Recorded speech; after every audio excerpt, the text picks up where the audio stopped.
तो चलिए आज हम देखते हैं किसी बिंदु आवेश के कारण किसी बिंदु पर उत्पन्न वैद्युत क्षेत्र की तीव्रता का व्यंजक आप लोगों को प्राप्त करना है।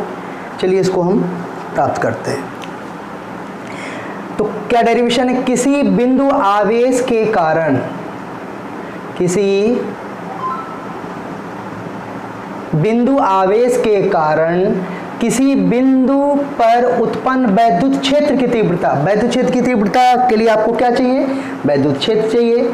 और क्या चाहिए? आपको बिंदु आवेश चाहिए। तो मान लीजिए बिंदु आवेश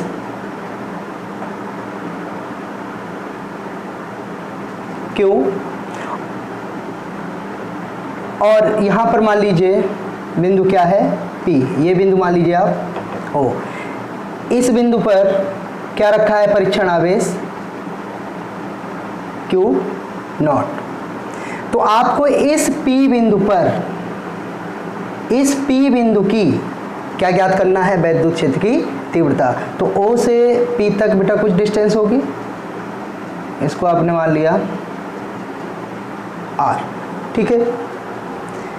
तो कूलाम के नियम के अनुसार, कूलाम के नियमानुसार इस पर लगने वाला बल क्या होगा? 1/4 पाई एप्सिलॉन नॉट के। क्या है? परावैद्युतांक। दो बिंदु आवेशों का गुणनफल Q naught upon R square, इन दोनों के बीच की दूरी का स्क्वायर। ये हम लोग पढ़ चुके हैं। इसको मान लिया समीकरण 1, ठीक है। अभी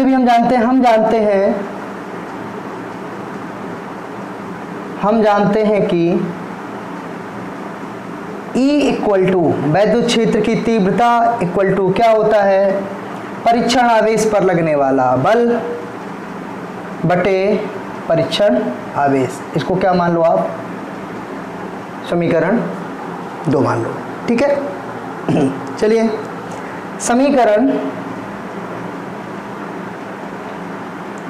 2 में समीकरण 1 से F का मान रखने पर, ठीक। तो समीकरण 2 क्या है? ये E इक्वल टू F की जगह हमने कितना निकाला? Q naught upon 4 pi epsilon not के इंटू R स्क्वायर। और बेटा ये बटे में है Q नॉट, तो Q नॉट क्योंकि हर और हर का जो है आपस में क्या हो जाएगा? गुणा हो जाएगा। तो यहां से भी क्या आ जाएगा? ये Q नॉट से Q नॉट कैंसिल हो गया। E इक्वल टू क्या मिला? Q 1/4 पाई एप्सिलॉन नॉट के Q अपॉन R स्क्वायर, ठीक। यहां पर देखो, यदि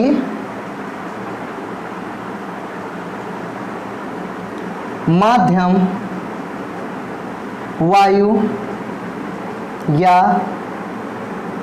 निर्वात हो, यदि माध्यम वायु या निर्वात हो तो उस समय क्या हो जाएगा? K equal to 1।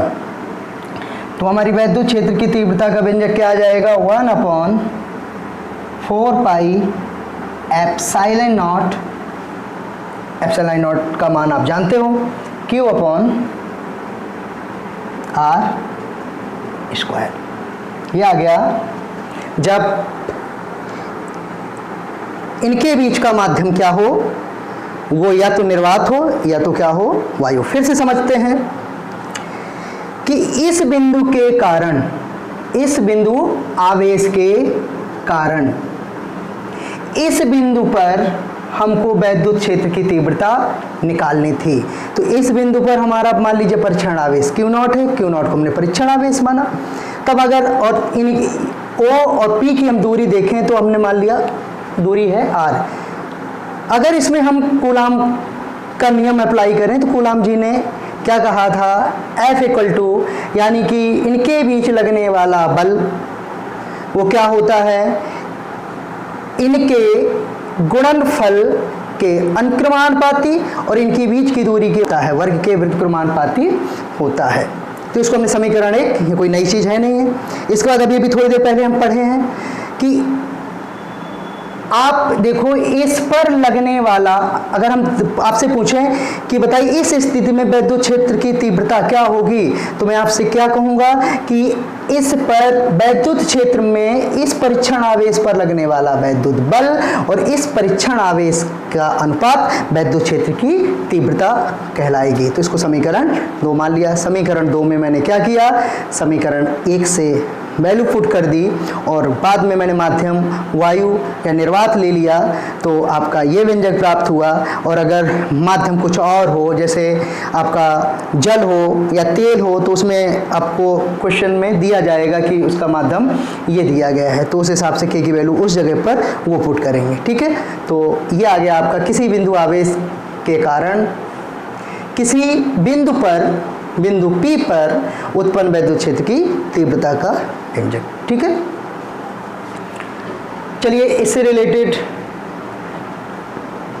कुछ सवाल हो जाए।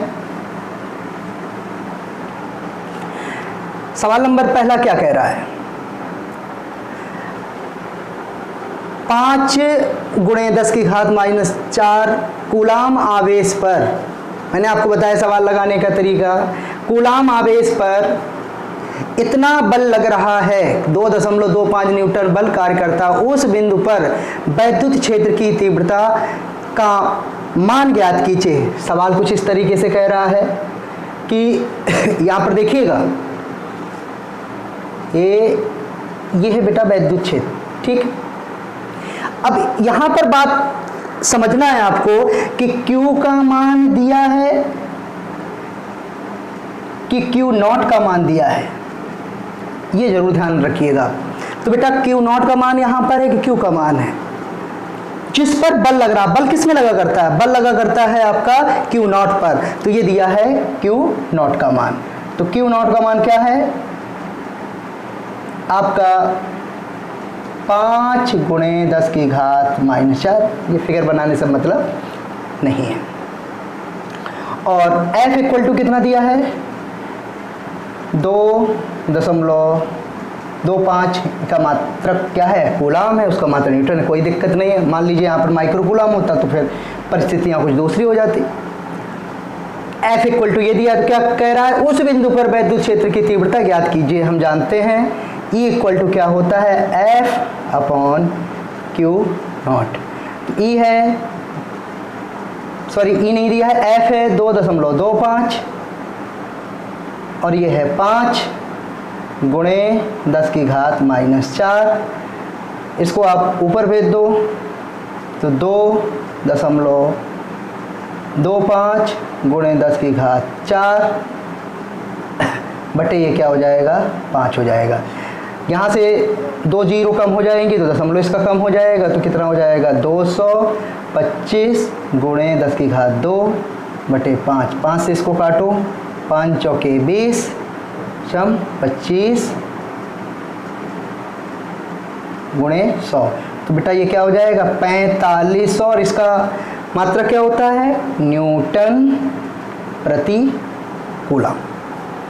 ठीक है, तो ये हमारा ये सवाल कंप्लीट हो गया। आगे देखो,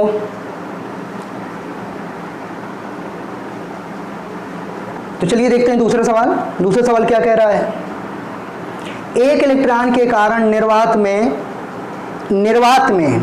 मतलब K का मान कितना दिया है, 1 मीटर की दूरी पर, यानी R इक्वल टू क्या है, 1 मीटर पर वैद्युत क्षेत्र की तीव्रता निकालिए, यानी E बराबर पूछा है। तो एक इलेक्ट्रॉन के कारण, देखिए डेरिवेशन में हमने क्या पढ़ा, किसी बिंदु आवेश के कारण, कारण किसके कारण, आपको विद्युत क्षेत्र की तीव्रता होती है, कारण के लिए हमेशा Q लिया जाता है, और जिस बिंदु पर निकालना हो उस बिंदु पर जो आवेश रखा होता है वो क्या होता है, परीक्षण आवेश Q0।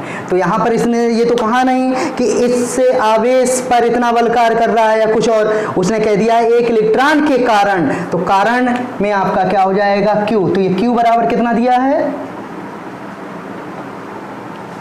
Q इक्वल टू दिया है एक इलेक्ट्रॉन के कारण, तो जो इलेक्ट्रॉन में आवेश होगा वही हमारा Q होगा। तो 1.6 गुणे 10 की घात -19। तो बेटा सवालों को आप पकड़ा करो, डेरिवेशन को बहुत अच्छी तरीके से समझा करो, रटने की कोई ज़रूरत नहीं है। डेरिवेशन अगर आप ठीक से समझ गए तो सवाल में कभी कोई प्रॉब्लम नहीं होगी, क्योंकि डेरिवेशन में सब कुछ छुपा होता है। देखो आप डेरिवेशन, किसी बिंदु आवेश के कारण, और कारण का मतलब Q, किसी बिंदु पर उत्पन्न, तो जो बिंदु होगा जो हमने P माना था उस पर एक आवेश था, वो था Q0, ठीक है ना। तो कंफ्यूज होने की जरूरत नहीं है। तो क्या निकालना है आपको, E निकालना है। तो E इक्वल टू फार्मूला क्या होता है, 1/4 pi epsilon not into K और Q/r²।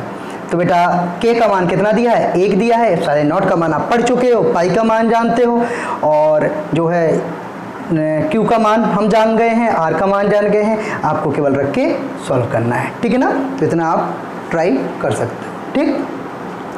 तो मिलते हैं बहुत जल्द इम्पोर्टेंट अंकों के साथ, तब तक के लिए bye, have a nice day.